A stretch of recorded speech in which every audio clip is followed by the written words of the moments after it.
Creo que ya podemos empezar. Ya Sí, son 10:30. doctora. Sí, doctora, Ya, ya podría empezar. perfecto. Listo. Entonces, a ver, el día de hoy vamos a dar una clase muy importante, que es la clase de enfermedades ampollares, ¿no? Es un grupo bastante importante de enfermedades, de múltiples enfermedades, generalmente inmunológicas, que atañe a un gran grupo de personas. Entonces, para hablar de enfermedades ampollares, es imprescindible recordar que es una ampolla. Entonces, la ampolla, ya saben ustedes que es un tipo de lesión elemental primaria que se caracteriza por ser sobreelevada, como ven en la imagen izquierda, muy bien circunscrita, unilocular, es una sola cavidad. Ven, el contenido es líquido y es mayor de, lo van a encontrar en algunos textos de 0,5, en la mayoría de ellos de 1 milímetro. A su derecha van a ver que no solamente se presentan como únicas lesiones, sino que es más frecuente que aparezcan como múltiples lesiones, elevadas, muy circunscritas, cada una unilocular de contenido líquido y mayor de 1 centímetro. Estas además tienen la característica de que están completamente llenas de líquido probablemente inflamatorio y sus paredes están muy tensas al examen. Recordando que es una ampolla, volvemos a lo que son las enfermedades ampollares. Y definimos a las enfermedades ampollares como dermatosis que se caracterizan lógicamente por la presencia de lesiones que tienen contenido líquido llamados ampollas, que pueden aparecer tanto en la piel, que pueden aparecer en las mucosas o en ambas, piel y mucosas. Estas ampollas se van a localizar en la epidermis, a nivel de la unión dermoepidérmica o debajo de ella. Y van a haber 5 mecanismos por los que se forman la ampolla. El primer mecanismo es la esponjiosis, que es el edema extracelular, ¿no? Proceso inflamatorio que produce edema alrededor de los queratinocitos. Esto hace que cambien las estructuras de los queratinocitos y por ende se formen las ampollas. La acantolisis, que es uno de los mecanismos que vamos a ver de manera más frecuente en las patologías que vamos a desarrollar el día de hoy, que es básicamente la destrucción a nivel de los puentes intercelulares, estructuras que forman los puentes intercelulares que son los de los ojos. Se rompen estos puentes, los queratinocitos se quedan aislados uno del otro y ese mecanismo de destrucción es la acantolisis. Luego, la pérdida de cohesión dermoepidérmica, que es cuando hay una separación por una destrucción de lo que es la unión dermoepidérmica y se separa la epidermis de la dermis. La citólisis, que es el daño de los queratinocitos, por ejemplo, en un tipo de trastorno, quemadura, este daño hace que se rompan los queratinocitos, se dañen los queratinocitos y se acumule líquido inflamatorio, que es lo que forma las ampollas. Y por último, la degeneración balonizante, que es lo que ocurre básicamente en las enfermedades ampollares por procesos virales, en la cual el virus ingresa intracelular en el queratinocito, produce una inflamación, un edema intracelular, un cambio en la estructura del queratinocito. Este queratinocito es reconocido por ese cambio de estructura como ajeno, se forman estos globos y por ende lesiones que no tienen la estructura normal. Esto hace que se lleven a la apoptosis o la muerte celular. Entonces, reconociendo todos estos mecanismos, quiero que se acuerden específicamente de la candolisis y de la pérdida de cohesión dermoepidérmica. Causas de ampollas múltiples. Vamos a tener desde ampollas, enfermedades ampollares congénitas, como son las genodermatosis, como las que van a la epidermis bulosa simple, yuntural, distrófica. Se pueden causar ampollas por infecciones. Ustedes ya deben haber visto lesiones ampollares por herpes o la clásica infección estafilocócica que da en niños, que es el impétigo ampolloso y no ampolloso. Luego, por causas físicas, quien no ha sufrido una quemadura y a una quemadura por calor,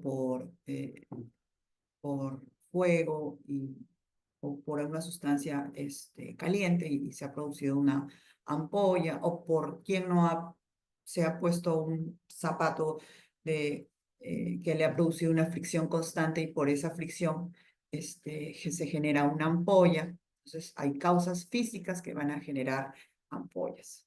Hay causas metabólicas, como la presencia en la porfiria cutánea tardans o en la diabetes. Hay también ampollas que se forman por reacciones alérgicas, tipo toxicodermias, sin ir muy lejos, por picaduras, ampollas que son por reacciones de hipersensibilidad que causan también picaduras. Y por último, las enfermedades ampollosas autoinmunes, que es el tema de hoy, que pueden ser intraepidérmicas, o sea, se produce la ampolla a nivel de toda la epidermis, o subepidérmicas por debajo de ellas. Y este es el gran grupo de enfermedades del cual es el tema el día de hoy. Entonces, la etiología puede ser, como ya hemos mencionado, pueden ser congénitas, y esto básicamente por un defecto en las estructuras de las uniones intracelulares de la epidermis y con la dermis, que son las genodermatosis. Y las adquiridas, que básicamente son por alteraciones de la proteína. Las proteínas se alteran por la producción o unión posterior a autoanticuerpos que vamos a ver del paciente, como es en el caso de las enfermedades inmunoampollares. Entonces, acá está un cuadrito que quiero que recuerden, donde podemos dividir las enfermedades ampollares en congénitas, que están en el gran grupo de las genodermatosis, epidermolíticas, yunturales o dermolíticas, y las adquiridas. Y a su vez, las adquiridas las vamos a dividir en no inmunológicas, que acá están las causas físicas, infecciones, metabólicas, y las inmunológicas, tema de hoy, el cual lo vamos a dividir en las acantolíticas. ¿Recuerdan el mecanismo de acantolisis? Y están dos formas importantes, ¿no? La forma clásica, que es el gran grupo de los pénfigos superficiales y profundos, y algunas otras formas raras de pénfigo, como es el pénfigo paraneoplásico y el petiforme. Y las no acantolíticas, que es el otro gran grupo de enfermedades inmunológicas, donde están los penfigoides y la dermatitis herpetiforme, que es parte del tema que vamos a tocar el día de hoy. Entonces, cuando hablamos netamente ya de enfermedades inmunoampollares, tenemos que decir que, bueno, van a ser enfermedades que van a tener en la clínica y en la histopatología, cuando las biopsiamos, presencia de ampollas. Pero que la patogenia va a estar determinada por la acción de los autoanticuerpos, ¿no? O sea, depende de dónde estén dirigidos estos autoanticuerpos, vamos a ver las lesiones clínicas en la piel o en mucosa. Todas tienen ampollas, todas presentan autoanticuerpos, en la mayoría de ellos tipo IgG, en escasos tipo IgA, pero dependiendo de dónde se localizan, vamos a tener las diferentes formas o las diferentes presentaciones de las ampollas. Entonces, para que recuerden, esta es la piel normal, con sus tres capas, epidermis, dermis e hipodermis. Esta es la epidermis dividida en sus capas, que es el estrato córneo, el estrato lúcido, el estrato granuloso, el estrato espinoso y el estrato basal. Histopatología, estrato basal, una sola capa, estrato espinoso, múltiples capas, estrato granuloso, capa lúcida y estrato córneo. Recordamos esto, que yo estoy segura que ya lo tienen muy bien en la memoria, porque dependiendo de dónde se encuentren los autoanticuerpos, las ampollas se van a localizar de forma más externa y van a tener una presentación clínica, o más profunda y van a tener otra presentación clínica. Entonces, cuando hablemos de la localización de las hendiduras, esto tiene que estar completamente claro para que ustedes se ubiquen en el espacio y traduzcan cómo van a ser las lesiones clínicas en cada patología. No olvidar que los queratinocitos no están sueltos, están unidos uno a otro por unos bracitos que se llaman desmosomas. Queratinocito 1, queratinocito 2, desmosoma. Estos desmosomas no son simples estructuras, son estructuras que tienen tres partes, que son las placas, que están intracelulares, uniendo el queratinocito con el espacio intercelular, y un espacio de centro que tiene también estructuras, estas proteínas, que van a unir de forma, que van a anclar de forma más clara los queratinocitos. Entonces, ¿cuáles son los componentes? La desmucolina, la placofilina, la placoglobina, la desmoplaquina, la piriplaquina, la desmogleína. Esta desmogleína es probablemente una de las más importantes para las enfermedades ampollares, inmunoampollares acantolíticas, ¿no? Clínicamente, histopatológicamente, estos son los demosomos, ¿no? Las uniones interqueratinocíticas.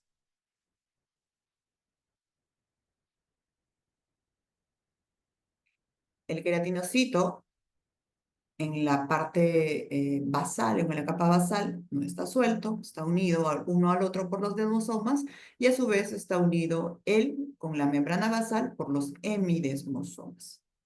Esto también es importante para cuando veamos otro gran grupo de enfermedades ampollares e inmunoampollares, con presentación de ampollas un poco más profundas, porque acá generalmente es la afección, ¿no? Y eso también le va a dar, al ser una ampolla más profunda, cierta estructura clásica cierta característica clínica clásica de las ampollas.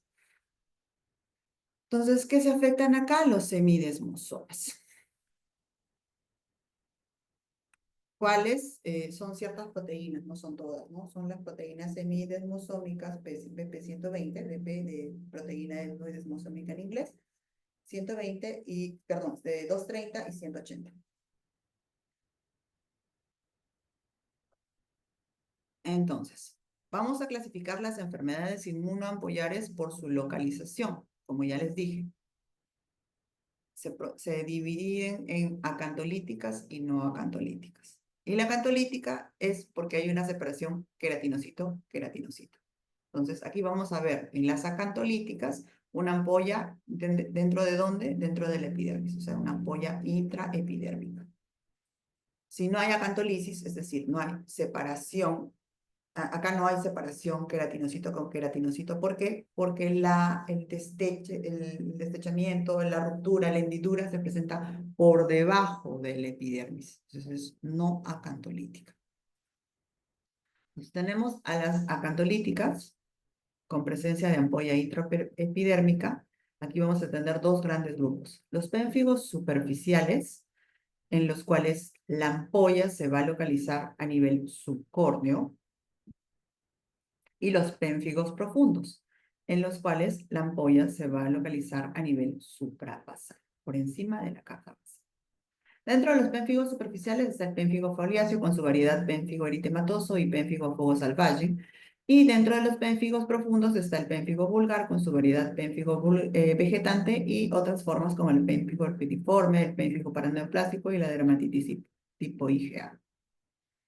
Dentro de las no acantolíticas están el gran grupo de los penfigoides. El más frecuente, el penfigoide ampollar, con sus variedades penfigoide cicatricial, gestacional, eh, la dermatitis ampollar adquirida también, que no es tema de hoy, y la dermatitis herpetiforme.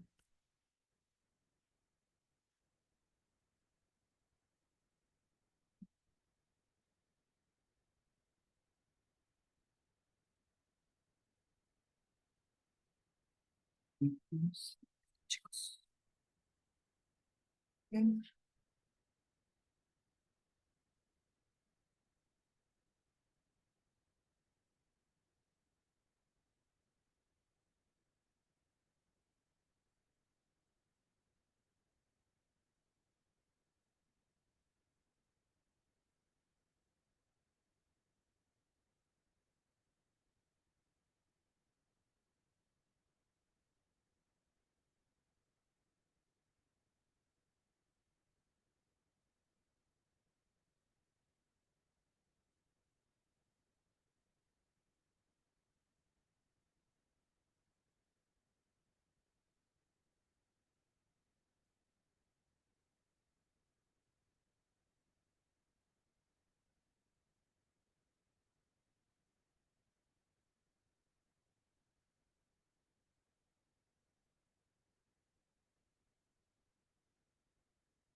Entonces, vamos a entrar a algún grupo de los pénfigos.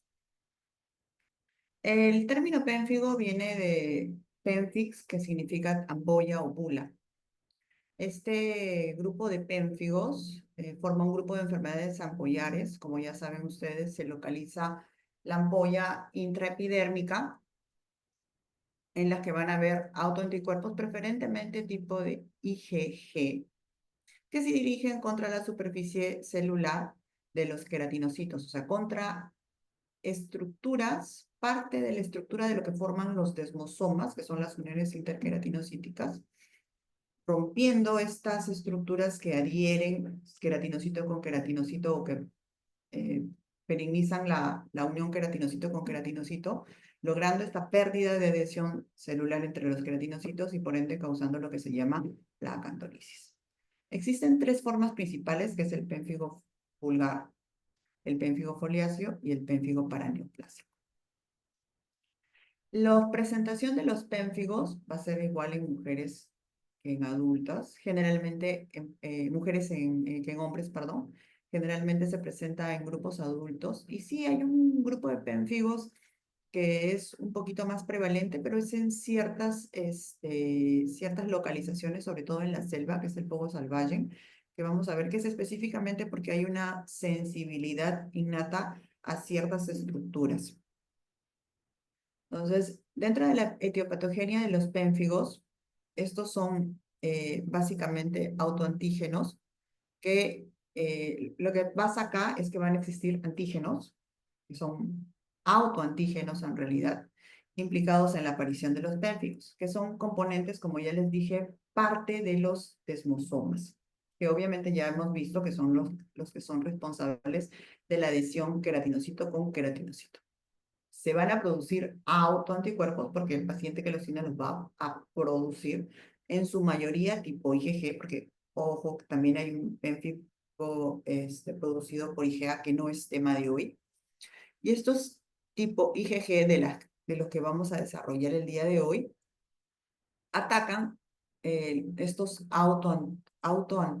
autoantígenos, que son estructuras y de la superficie de los queratinocitos que unen queratinocito con queratinocito. Y esto es lo que produce la acantolisis. Entonces, ¿quiénes van a sernos nuestros autoantígenos? La desmogleína, las desmoplaquinas y las placoglobinas. Son nuestros principales autoantígenos de las enfermedades ampollares que vamos a desarrollar el día de hoy, ¿no? Las intraepidérmicas. ¿Y cuáles van a ser los autoanticuerpos? Los tipo IgG. Entonces vamos a tener los pénfigos profundos, su variedad más importante, el pénfigo vulgar, con sus variantes pénfigo vegetante. ¿Cuáles van a ser los que funcionan en el pénfigo vulgar como autoantígenos? La desmogleína 3 y la desmogleína 1. En su mayoría, la desmogleína 3.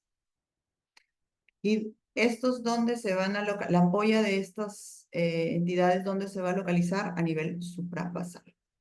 Luego están los pénfigos superficiales, como es el pénfigo foliáceo, con su variedad pénfigo eritematoso y fuego salvaje. Y los los que van a funcionar como autoantígenos va a ser la desmogleína 1 y una proteína de placa, que es la placoglobina de 85 kilodaltons, que son los responsables o que son los autoantígenos, ¿no? Y la ampolla va a estar más superficial en la epidermis, a nivel subcórneo, por debajo de la capa córnea, o en la capa granulosa.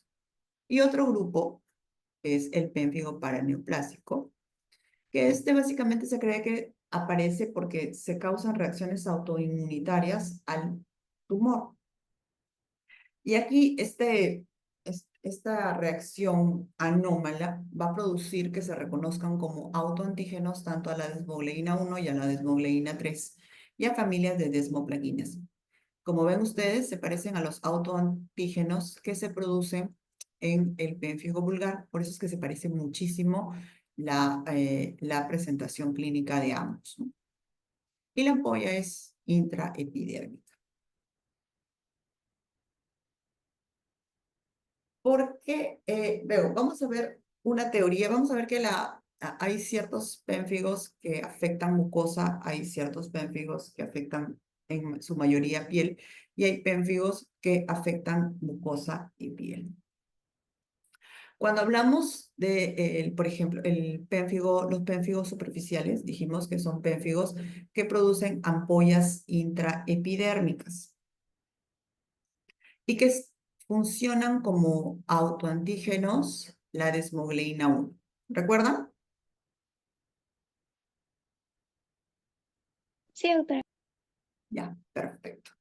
Entonces, quiero que vean, esto es una imagen que semeja la histopatología de piel, y acá a la derecha una imagen, se ve mi cursor, ¿verdad? Sí, doctora. Sí, doctora. Que esta es una imagen que semeja la histopatología en mucosa. Esto que ven acá son las proporciones de autoantígenos en la piel del paciente. Entonces, ven acá el porcentaje de desmogleína 1 es mayor proporción en piel en las superficies más externas y menor proporción en las superficies más profundas. A diferencia de desmogleína 3, que hay es mayor la proporción a nivel de las capas más profundas en piel. Pero miren cómo se comporta en mucosa. En mucosa tenemos mayor proporción de desmogleína tipo 3 en toda la superficie y poca desmogleína 1 en la superficie de mucosa. Entonces, si lo que se producen son autoanticuerpos antidesmogleína 1 en el pénfigo foliáceo, todos estos autoanticuerpos, ¿a dónde se van a ir? A la desmogleína 1, ¿verdad? ¿Y qué me va a quedar para que mantengan los queratinocitos unidos? Desmogleína 3. ¿Y dónde está en mayor proporción la desmogleína 1? En piel y en las capas superficiales. Entonces, si me ataca los autoanticuerpos antidesmogleína 1 a la desmogleína 1, que está en mayor proporción en las capas superficiales, ¿dónde se va a localizar la ampolla?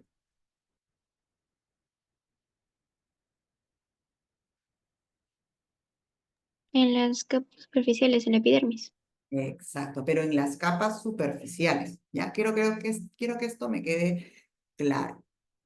Y en la mucosa, ¿cuánto de desmogleína tengo? ¿Poco o mucho? Desmogleína 1. Poca. Poco. Poca, ¿no? Entonces, si yo produzco autoanticuerpos contra la desmogleína 1, ¿qué me queda? La desmogleína 3. Entonces, esta desmogleína 3, que está igual agarrando queratinocito con queratinocito, es suficiente para que, a pesar de que hay autoanticuerpos contra la desmogleína 3, esta los mantenga unidos y no existan lesiones en mucosa, pero sí en piel. ¿Por qué? Porque habría mayor cantidad o mayor proporción de desmogleína 1 en piel y en las capas superficiales. Esta es una teoría por la que en unos vemos un tipo de presencia de ampollas en un sitio y en otros no. ¿Qué es lo que pasa en el pénfigo vulgar? Dijimos que teníamos autoanticuerpos antidesmogleína 3 y desmogleína 1. Incluso hay algunos pacientes, en su mayoría de ellos, la mayoría, por no decir casi todos, debutan con lesiones en mucosa, porque inicialmente solo producen autoanticuerpos antidesmogleína 3. Entonces, sabemos ya, por lo que hemos revisado en el pénfigo foliáceo, que en piel tenemos mayor proporción de desmogleína 1. Entonces, si tengo autoanticuerpos antidesmogleína 3, me queda la desmogleína 1 que me va a mantener unida la epidermis. Pero si tengo autoanticuerpos antidesmogleína 3 y esta está en mayor proporción en las capas más inferiores, lo que voy a tener es lesiones en mucosa iniciales. Pero ya cuando se producen autoanticuerpos, no solo antidesmogleína 3, sino 3 y 1, voy a tener presencia de ampollas a nivel de piel y a nivel de mucosas, porque acá ya no tengo ni la 1 ni la 3 que sopesen el hecho de haber atentado contra alguna de las desmogleínas.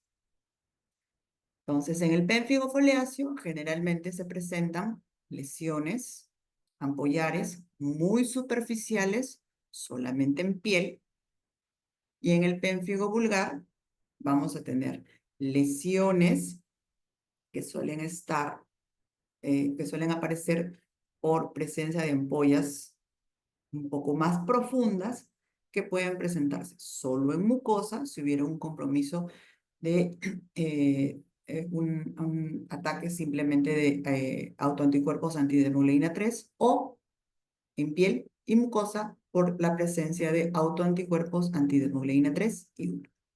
¿Se entendió? Sí, doctora. Sí, Perfecto, doctora. perfecto. Entonces, ahora, con este cuadrito en la memoria, vamos a pasar a ver cómo son las características clínicas de cada paciente. Entonces, en el PEM, este es mi epidermis.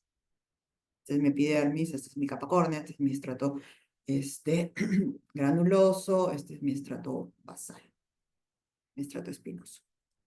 Entonces, quedamos que el pénfigo foliáceo era una variedad de pénfigo superficial que tenía autoanticuerpos tipo desmogleína, autoantígenos tipo desmogleína 1 y que iba a producir autoanticuerpos tipo IgG contra la desmogleína 1.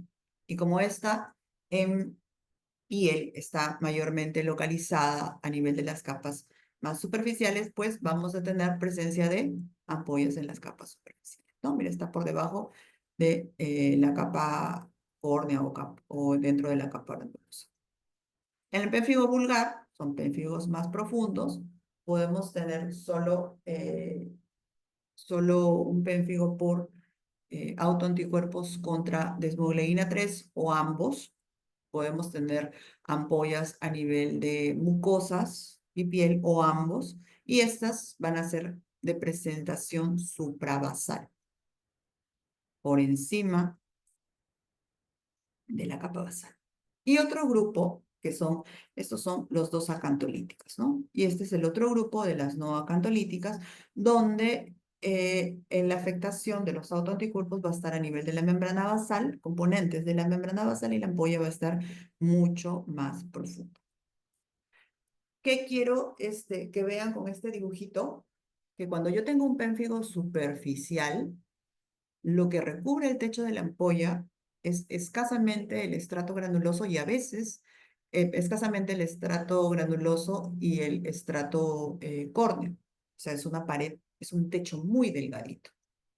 Cuando yo tengo un pénfigo vulgar, tengo una ampolla con un techo un poquito más grueso. Toda la epidermis excepto la capa basal. Y cuando yo tengo un penfigoide, lo que me recubre el techo de la ampolla es toda la epidermis. Por ende, ¿cuál de las tres ampollas será una ampolla más frágil? La del pénfigo foláceo. ¿Perdón? La ampolla más frágil sería la del pénfigo foláceo. Exacto. Y la ampolla más fuerte, La del pénfigo ampollado. la del penfigoide ampollar. Penfigoide. Vamos a empezar con el pénfigo profundo, el pénfigo vulgar. El pénfigo vulgar, ¿cuáles son sus características clínicas? Su característica es que presentan ampollas flácidas sobre una piel sana o eritematosa. Estas ampollas van a tener un contenido seroso, pero al ser flácidas van a ser ampollas muy frágiles. Estas lesiones aparecen como ampollas inicialmente y cuando se rompe la ampolla quedan erosiones. Piel denudada, erosiones. que suelen ser muy dolorosas para el paciente. ¿Recuerdan ustedes que les dije que se puede afectar piel y se puede afectar mucosa? ¿Cuándo qué? Cuando hay autoanticuerpos antidesmogleina 1 y 3. Pero generalmente, en la mayoría de pacientes, tiene afectación a nivel de mucosa como primera manifestación, incluso hasta años antes de presentar lesiones en cuerpo.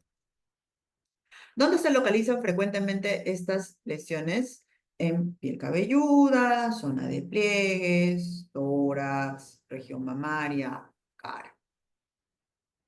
Hay un signo muy importante que es el signo de Nikolsky, que es este signo de Nikolsky aparece cuando nosotros sobre una piel de un paciente con pénfigo activo hacemos una pequeña digitopresión, producimos una acantolisis por la presión, se rompen las zonas interqueratinocíticas, las uniones interqueratinocíticas, se inflama de líquido inflamatorio esta zona y se produce una ampolla.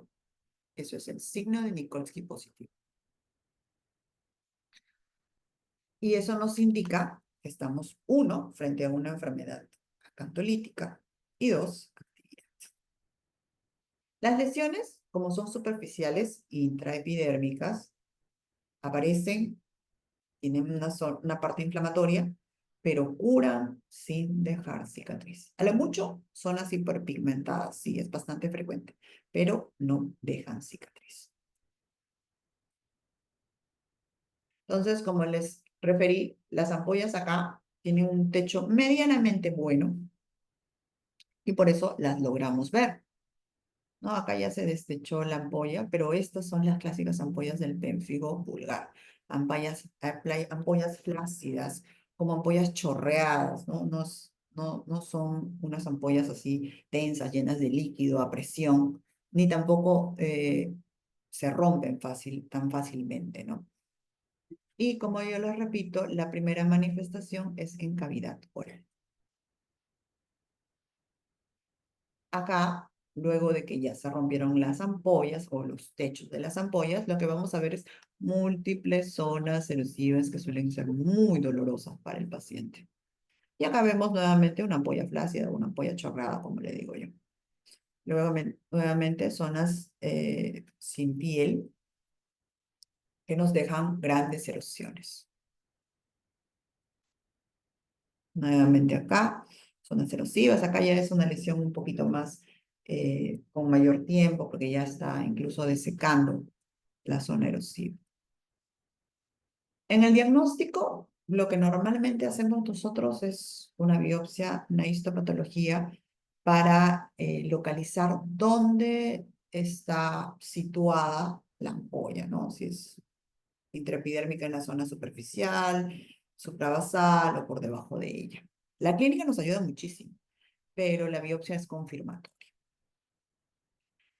Pero en el caso de que no tuviéramos nosotros los medios para hacer una biopsia, estuviéramos en una zona alejada, de pronto no es una clásica lesión de, de, de un pénfigo o el resultado de la biopsia demora mucho, pues lo que podemos hacer es un test de sangre, que es básicamente un test directo de la ampolla, que normalmente nosotros lo usamos más para procesos infecciosos virales, como el herpes, por ejemplo, pero en este caso podemos usarlo como un diagnóstico para el pénfigo vulgar. Entonces, se toma una muestra con una laminilla, que es la lámina que usan ustedes para ver en sus clases de histopatología, se raspa la base de la ampolla y lo que vamos a ver, ¿se acuerdan que les mencioné que cuando los queratinocitos están unidos unos a otros, se tensan y por eso es que ven esas estructuras ustedes como un poco más elongadas con el pasar del crecimiento, el desarrollo o la evolución de los queratinocitos? Entonces, cuando se rompen estas uniones interqueratinocíticas, el queratinocito ya no es un queratinocito elongado, sino queda él como un queratinocito redondo, porque ya no tiene esos brazos que los mantenían unidos uno al otro. Y estas células rechonchitas son los llamados queratinocitos acantolíticos. Eso es lo que podemos ver como acercándonos al diagnóstico ante una sospecha de un pérfido vulgar. Ya un diagnóstico un poco más específico es justamente el diagnóstico histopatológico, ¿no? La biopsia, el procesamiento de la biopsia, en la cual vamos a ver la capa basal, ven ustedes ahí, solo una línea, y por encima de ella la presencia de la hendidura o la ampolla, y por encima de ella toda la epidermis, ¿no? Otra característica de este cuadro de histopatología es la presencia de la capa basal unida a la membrana basal y que también se separan los queratinocitos en la parte superior y en las partes contiguas, formando este signo de lápida, como ya les describí cuando hicimos ayer los procedimientos, ¿no? Diagnósticos. Otra forma de ver ya mucho más específica es la inmunofluorescencia, ¿no?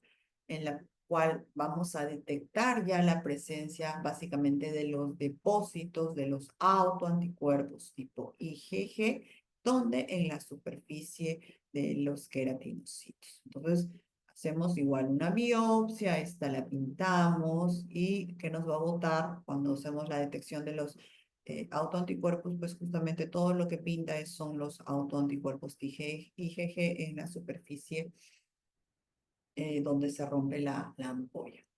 Y también podemos usar estos autoanticuerpos tipo IgG, suero, en sangre, ¿no? Pero esto es más usado pues para evolución en tratamiento.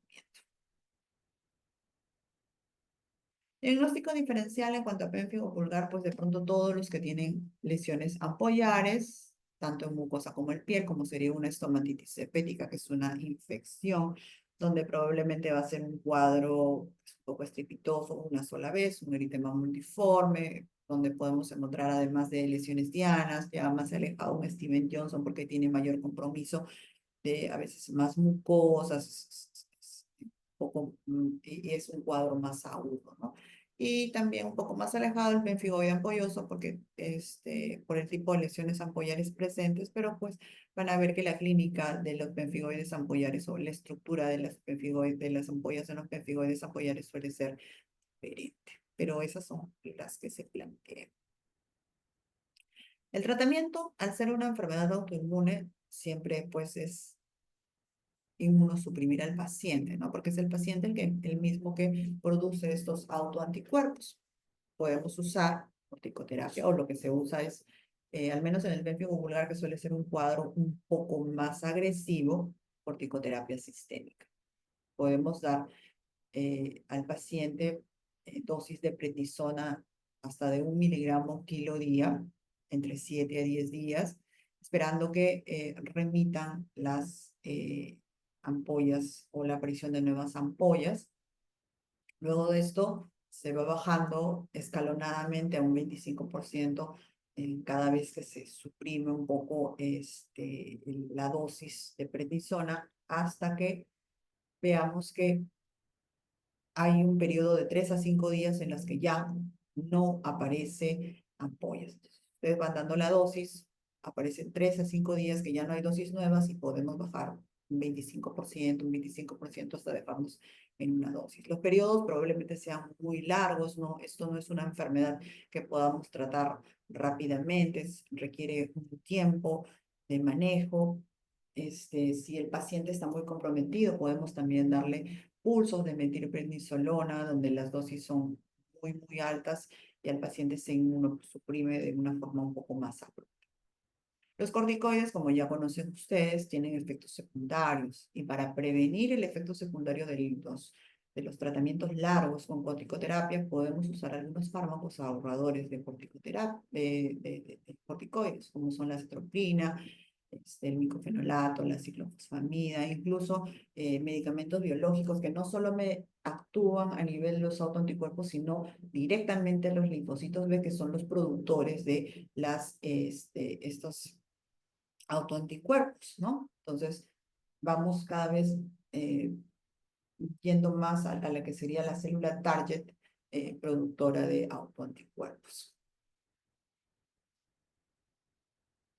Listo. Entonces, hasta acá sería el pénfigo vulgar, propiamente uno de los más frecuentes. Y ahora vamos a hablar de un pénfigo profundo, una variedad del pénfigo vulgar que sería el pénfigo vegetante. El pénfigo vegetante tiene características muy similares a lo que es el pénfigo vulgar. Sin embargo, un patrón reactivo hace que esas ampollas no solamente se queden en lesiones hiperpigmentadas como el caso del pénfigo vulgar, sino que estas ampollas se rompan, dejen erosiones, pero secundariamente a ello produzcan vegetaciones como grandes cicatrices en la piel. Inicialmente, a diferencia del pénfigo vulgar, pueden presentarse como pústulas, luego ampollas y dejar estas vegetaciones. Donde se localizan generalmente, otra diferencia es que están en zonas intertriginosas, ¿no? Axilas, muslo, también pueden aparecer en cuero cabelludo y cara, pero las zonas intertriginosas son zonas mucho más frecuentes. Existen dos tipos, el subtipo de Newman y el de Harrow. El de Newman va a afectar a axilas, región inguinal, comisuras labiales, suele ser más agresivo y el pronóstico suele ser muy similar a lo que da un cuadro de pénfigo vulgar. En cambio, el de Holloway es menos severo y generalmente se localiza a nivel sacrolumbar y se presenta generalmente con múltiples lesiones musculares. No da otra cosa más. Entonces, acá sí, pues, ¿no? Vemos múltiples lesiones, tipo ya erosivas, las ampollas no se visualizan bien, al menos en la imagen izquierda, erosiones, pero ya vemos acá cómo el patrón reactivo va dejando estas lesiones elevadas, que son las vegetaciones, lo que le da el nombre al pénfigo vegetante. ¿Ves? Las zonas más afectadas son las zonas intertriginosas, en este caso se afectan a nivel del muslo, placas eritematosas,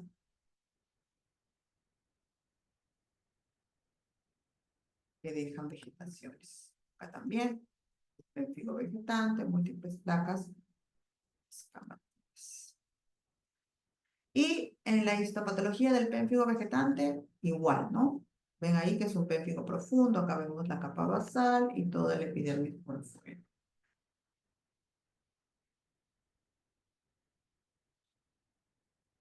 Ya hablamos ahora de los pénfigos profundos, ahora pasamos al grupo de los pénfigos superficiales. El primero de ellos que vamos a tratar es el pénfigo foliáceo. El pénfigo foliáceo generalmente dentro de sus características clínicas tiene dos fases. Una fase de inicio, una fase que es mucho más húmeda o inflamatoria y una fase seca. En el inicio va a predominar porque sobre una base eritematosa van a aparecer estas lesiones que, como ya saben bien ustedes, el techo es mínimo porque está básicamente recubierta por parte de la capa granulosa y la capa córnea y normalmente en estos pacientes es raro que podamos ver una ampolla. Normalmente esas zonas ya se esfacelan y producen erosiones y rara vez se afecta la mucosa. Se presentan de distribución seborreica, generalmente en cara, cuero cabelludo y tronco, y las vesículas suelen ser muy superficiales y frágiles y normalmente no las vemos, ¿no? La que vemos ya de frente es la zona erosiva, piel ya denudada en zonas seborreicas. Y la fase seca, que es ya más allá de las lesiones, donde vamos a ver presencia de costras y descamación. Estas pueden ser localizadas o pueden ser generalizadas. Y acá también vamos a encontrar el signo de Nikolsky positivo. Entonces aquí lo que nos caracteriza básicamente es las múltiples lesiones que vamos a encontrar en estos, erosiones que vamos a encontrar en estos pacientes porque probablemente no veamos nunca ampollas. Y estas son las clásicas lesiones del pénfigo foliáceo, ¿no? Zonas netamente erosivas que posteriormente ven secando. Acá tenemos a la derecha la zona de las lesiones húmedas y a la izquierda las zonas de desecación. Su nombre foliáceo viene porque estas lesiones de desecadas forman como pequeñas hojitas, ¿no? Entonces de ahí su nombre.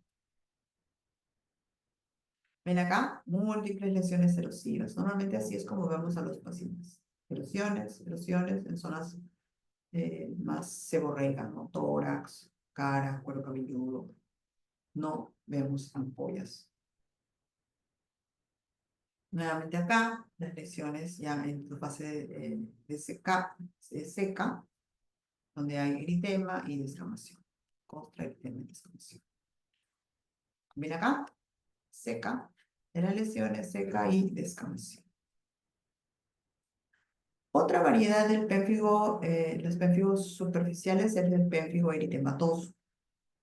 Esa es una variante del pénfigo foliáceo, pero es localizada. No va a afectar como vemos en el pénfigo foliáceo, que afecta zonas más seborreicas, tórax, espalda. Esta suele ser localizada. Y se localiza como lesiones escamosas, costrosas, justamente en el área malar de la cara. Muy semejante a una presentación en alas de mariposa. No afecta nuevamente mucosa y tiene rasgos inmunitarios de lupus. Por eso es que se asocia mucho a lupus, donde en estos pacientes, cuando se ha dosado estudios, se ha encontrado incluso complementos elevados o ANA positivos. Y estos suelen ser uso localizado en zonas malares y de uso benigno. Y así es como se presenta, ¿no? No todos son lupus, no todo el eritema en rostro es lupus, no todo el eritema es rosácea. Vean acá múltiples placas eritematoescamativas, eritematoescamativas en la zona del rostro. Otro tipo de pénfigo superficial es el pénfigo foliáceo endémico. ¿Se acuerdan que cuando hablamos de la epidemiología dijimos que la prevalencia era igual en hombres y mujeres, que todos los tipos eran iguales, pero que había uno específico que tenía una mayor predisposición, que es el pénfigo foliáceo endémico? El pénfigo foliáceo endémico es la única enfermedad autoinmune que se presenta con un patrón endémico. Y generalmente se va a presentar en niños, personas jóvenes, pero está más presente en zonas rurales como de la Amazonía, Colombia, Paraguay. O sea, nosotros tenemos. ¿Y qué va a haber?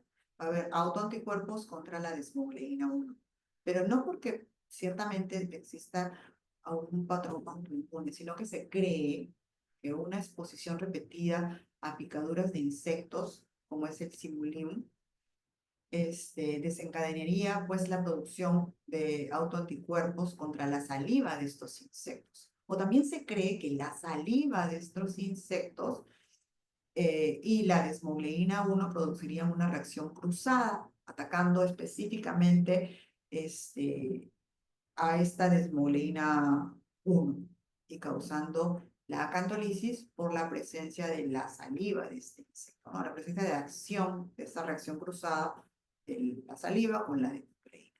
Por eso es que hay en mayor proporción, ¿no? Pues, pacientes, familias con esta predisposición. Las características, como en todas ampollas que prácticamente no se notan, el tema costra de escamación, puede haber una forma generalizada, que es la mayor número de casos que afecta a todo el cuerpo, incluido cuero cabelludo, y también hay un compromiso del estado general, o puede ser localizada, donde hay solamente presencia de lesiones en la parte del tórax, espalda y cuero cabelludo. En ambos, algo que caracteriza será pues también por el antecedente de las picaduras o la reacción cruzada, es el prurito intenso que tienen estos pacientes. Y así se presentan, ¿no? Múltiples familias, generalmente jóvenes, con lesiones eritemato-escamativas. Y el pénfigo es un pénfigo superficial, vemos arriba solamente la capa córnea y múltiples lesiones de células acantolíticas que están nadando en la zona de hendidura o la ampolla. Diferenciales, el pénfigo ampolloso, aunque el pénfigo ampolloso es una enfermedad que está presente más en neonatos, ¿no? La dermatosis pustulosa subcórnea, básicamente en la histopatología porque las ampollas están muy superficiales. Y un lupus cutáneo agudo, pues básicamente por la presencia de estas lesiones en las regiones malares, ¿no? Que suelen ser como placas. Otra forma de pénfigo es el pénfigo paraneoplásico. Este pénfigo paraneoplásico se va a asociar básicamente a lesiones tipo linfoma, leucemia, ¿no? Son trastornos linfoproliferativos es que aparecen estas ampollas.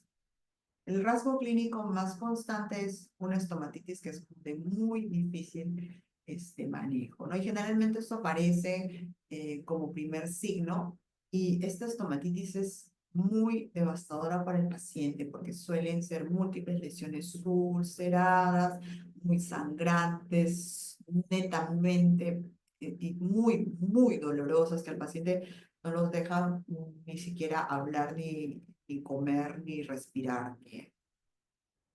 Y generalmente esta estomatitis, a pesar de que se comporta como una enfermedad inmunológica, se da tratamiento, no mejora.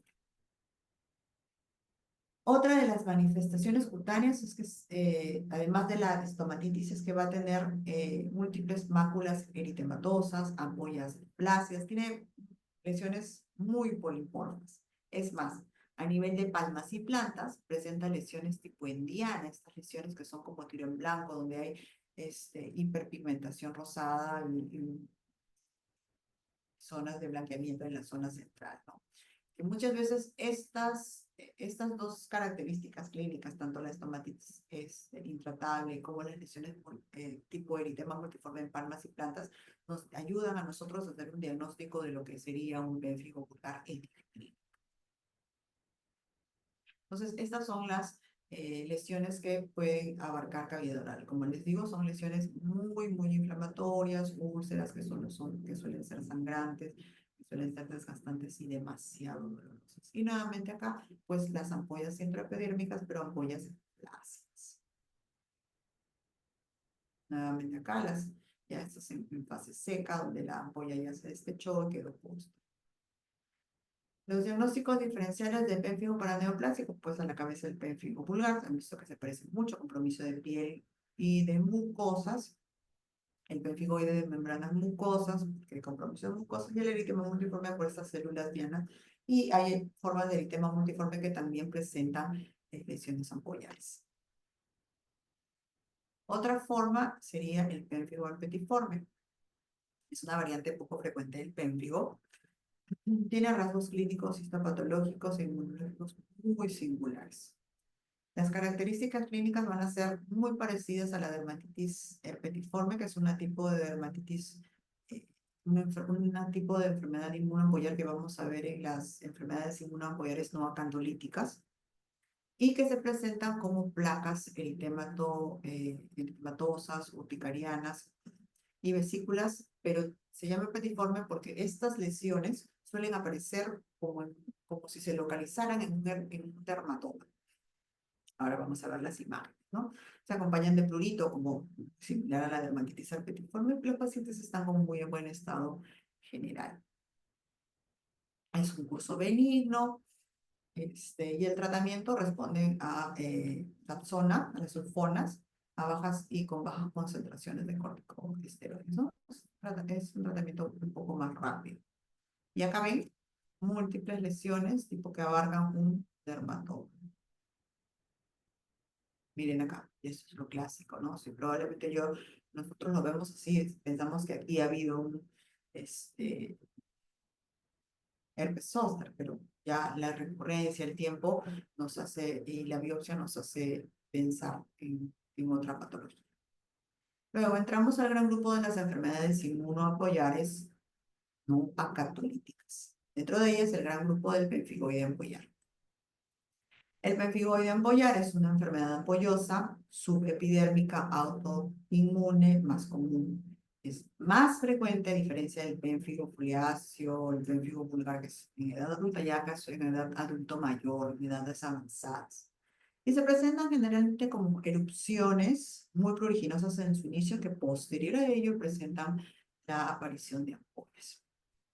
Entonces, por eso se le llama que puede tener una presentación polimorfa, ¿no? Porque en estadios iniciales se parece más a lesiones abonosas, tipo urticariformes, y en el desarrollo de las mismas van apareciendo ya las ampollas.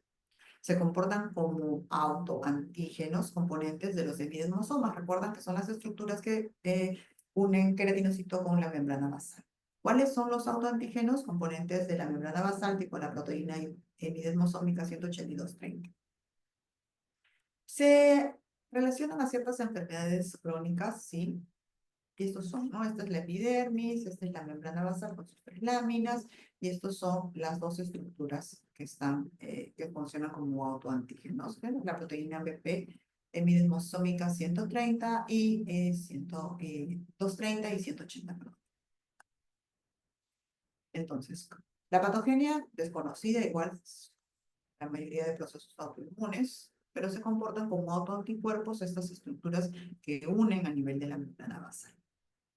La proteína hemidesmosómica 230 y la 180, ¿no? O también llamado colágeno 17.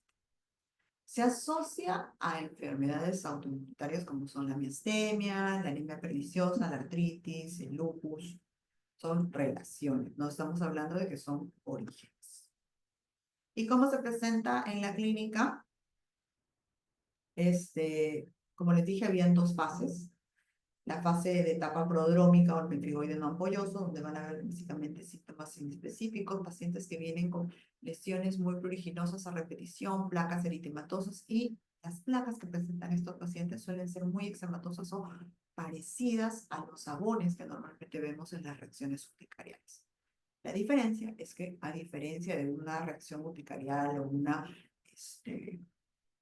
un proceso urticaria, esto demora un tiempo muy corto. Aquí las lesiones persisten por meses.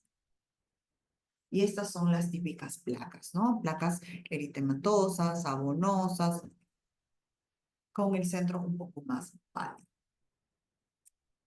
Entonces, y luego de ellas progresan a las fases ampollosas, donde va a haber ya formación de vesículas, ampollas sobre piel normal o eritematosa, pápulas y placas urticarianas infiltradas en un patrón anular, ¿no? Como en anillos.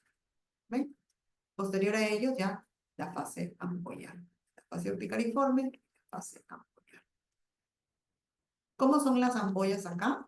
Miren, estas ampollas se ven bastante llenitas, bien estructuradas. Aquí las ampollas son tensas, suelen ser más grandes, de 1 a 4 centímetros. El líquido igual es líquido inflamatorio transparente. Si se destechan, pues obviamente van a dejar zonas erosivas, costrosas.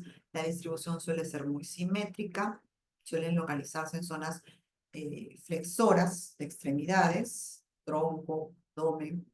Tampoco dejan cicatriz, pero a diferencia de en el pénfigo o en los pénfigos, donde la ampolla, la presión que hacíamos nosotros para inducir al signo de Likolsky hacía que produzca cantolisis, esta no es una enfermedad cantolítica, por ende el Likolsky es negativo. El compromiso de la mucosa no es tan frecuente, es entre un 10 al 30% y se puede comprometer ojos, nariz, faringe o esófago. Lo que sí es bastante frecuente es la eosinofilia, tanto en la histopatología como la eosinofilia periférica en sí. Estas son las clásicas lesiones del pemfigoide ampolloso. Ven acá, ampollas totalmente llenas de líquido, muy duras en su estructura. Probablemente ustedes pasen o examinen la lesión, la tocan, la presionan y esa ampolla no se rompe. A diferencia del pénfigo vulgar, donde ustedes presionan la ampolla, ven la ampolla, pero la presionan y probablemente se desteche. Acá no, son ampollas muy tensas y muy duras. Nuevamente acá ven ampollas que están en zonas de tórax. La zona de tórax es una zona altamente de bastante fricción con la ropa, y a pesar de ello las ampollas persisten. El diagnóstico del pemfigoide, pues por la clínica, la histopatología y la inmunofluorescencia. En la histopatología vamos a encontrar, ya sabemos, es una enfermedad inmunoampollar no cantolítica, la ampolla es subepidérmica, presencia de eosinófilos, como ya conversamos. En la inmunofluorescencia vamos a encontrar depósitos de autoanticuerpos tipo IgG, C3, ¿dónde? En la membrana basal, que es la que se afecta. En inmunofluorescencia indirecta en suero también, Y los antígenos, pues, son las proteínas 230, hemidromosómicos 230 y 180. Y acá ven, pues, ¿no? El pemfigoide ampollar con su ampolla que está subepidérmica, por debajo de la epidermis. Nuevamente acá la ampolla subepidérmica, ¿no? Y estos rodaditos que son los eosinófilos que acompañan ciertamente casi siempre a los pemfigoides. Bueno, si hacemos una inmunofluorescencia, encontramos los depósitos de IgG por debajo de la epidermis, ¿no? Diagnósticos diferenciales, lógicamente las fases no ampollosas, las dermatitis urticariales, una dermatitis de contacto, y en las fases ampollosas, pues todo lo que pueda dar ampollas, picaduras, dermatitis de contacto, enfermedades reactivas tipo Steven Johnson. Tratamiento, felizmente el curso en el pemfigoide ampollar no es tan agresivo como en los pemfigos. Normalmente, si los pemfigoides son localizados con corticoides tópicos, con corticoides de alta potencia en crema, más que suficiente, pero si son diseminados, sí podemos usar corticoides orales o otros inmunosupresores, igual que en el caso del pénfigo, como la atropina, la ciclofosfamida, en casos extremos, pulsos de metilprednisolona. También podemos usar tetraciclinas o el rituximab, que ya vimos que es un anticuerpo que va directamente a los linfocitos B, pero normalmente con dosis mucho más bajas de lo que usamos en los pénfigos, ¿no? En los pénfigos ustedes han visto que usamos prednisona 1 miligramo por kilo por, por 1 miligramo por kilo de peso. Acá es a veces hasta la mitad y con eso es suficiente. O si son zonas tópicas muy localizadas, corticoides de alta potencia es más que suficiente. Luego la dermatitis, por último, otro tipo de enfermedad inmunoapoyar no acantolítica, que es la dermatitis herpetiforme. Es una enfermedad autoinmune que se produce por hipersensibilidad al gluten. Lo que se produce es una presencia de autoanticuerpos tipo IgG que están dirigidos contra la glutaminasa epidérmica que se expresa a nivel de la dermis y las papilas dérmicas. La dermatitis herpetiforme es la manifestación clínica de lo que es la manifestación clínica cutánea de lo que sería la enfermedad celíaca, porque se ha visto que casi todos los pacientes con enfermedad, por decir todos los pacientes con enfermedad de dermatitis herpetiforme padecen de enfermedad celíaca. Poco frecuente, se presenta en pacientes jóvenes, igual en sexo femenino como en y las características, una de las características es que se presenta como pápulas o placas eritematoescamativas sobre las cuales se van a sentar estas vesículas, ¿no? Estas vesículas se rompen, dejan expresiones, pero algo característico y sin el cual ustedes deberían pensar en otra patología es el prurito, que suele ser muy intenso. Otro rasgo importante, aparte de ser gente joven, aparte de la presencia de vesículas duras, pequeñas y el prurito, es que se localizan en zonas extensoras, como son a nivel de codos, a nivel de rodillas, y la distribución es bastante simétrica. Ven acá, múltiples lesiones tipo vesiculares duras en codos y rodillas.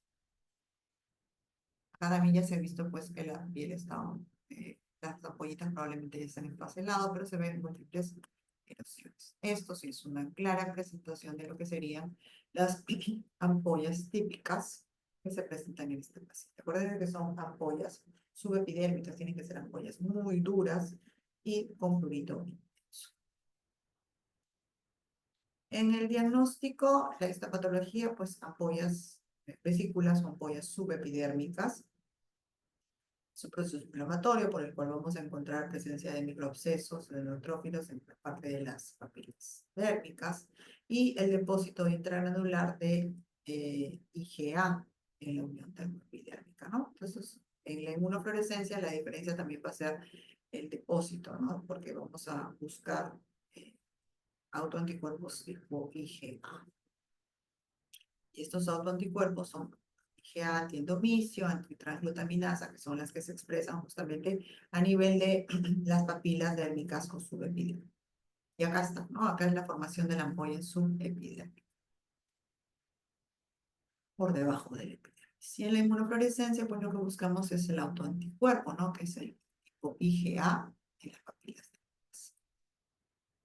Diagnósticos, todo lo que me pueda causar eczemas crónicos, porque normalmente estos pacientes se presentan como tipo eczemas crónicos, ¿no? El eczema atópico, eczema de contacto, serían los diferenciales.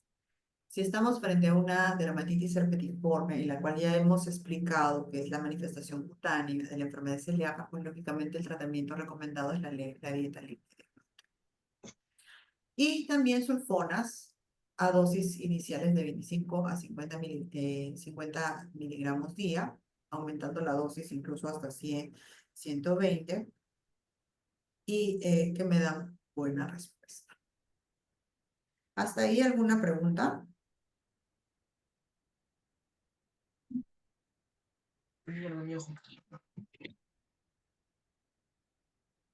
Todo claro, doctora.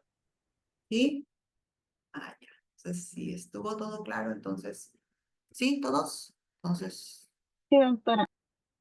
listo. Qué bueno. Entonces, con esto damos por concluida la clase. Gracias, doctora. Todos, buenas Gracias, doctora. tardes. Gracias, doctora. Excelente día. Gracias, doctora. Gracias, chicos.